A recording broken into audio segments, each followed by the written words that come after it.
How much more difficult is it to manage preparation while having this many new players in the squad? It's not that much different. You still put the same things in place, and you still ask them to do similar training to what we've been doing before. It's just that it's a different place. It's a nice little area to practice. So we've introduced a few different things, and it's been good. It's not been that difficult. Bangladesh have included 6 pacers in their squad. Do you foresee them utilizing a different plan to the usual spin? I think they still have the 4 main spinners. Whether they use 2 or 3 fast bowlers will be something that they might be trying to change to, which it means we will definitely get much better pitches to play on from a point of view of better batting wickets. So you never know. It will be a good thing, but the 4 spinners will still be there.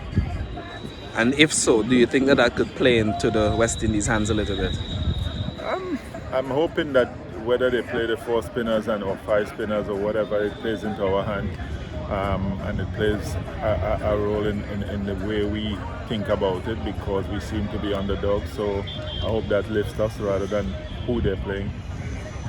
What are you looking forward to from the captain, Jason Mohammed, considering he's been outside of the setup for 2 years? I think he's a how shall I say? He has a good cricket brain. He's been captain quite a few West Indies underage teams. He's been captain of Trinidad already, so he has that pedigree and that ability. So I'm just expecting him to lead from the front. What will you be looking for in the upcoming practice match? Just guys to try and put in place what we've been practicing, the things we've been trying to do, which is how we score runs, how we set fields, how we bowl to those fields that we set. All these little things that we're going to try to implement in the main game is to try and do tomorrow. Do you think the preparation has been enough prior to an international series? It's never enough for me. I think that I would have liked the sort of time span we had in maybe New Zealand before this, but this is what we have, and we just try to fit in as much as we can in that period.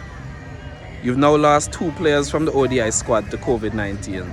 Just how much of a blow has the pandemic been to West Indies cricket? This is the 3rd tour we're having in the pandemic, and for us to have had 2 players, it's difficult. It's a hard time in the world. I hope those 2 players get better quickly, and that's all I can say. You can't really judge by how many players. It's just been a hard time for all of us. And this is your first series of the ODI Super League.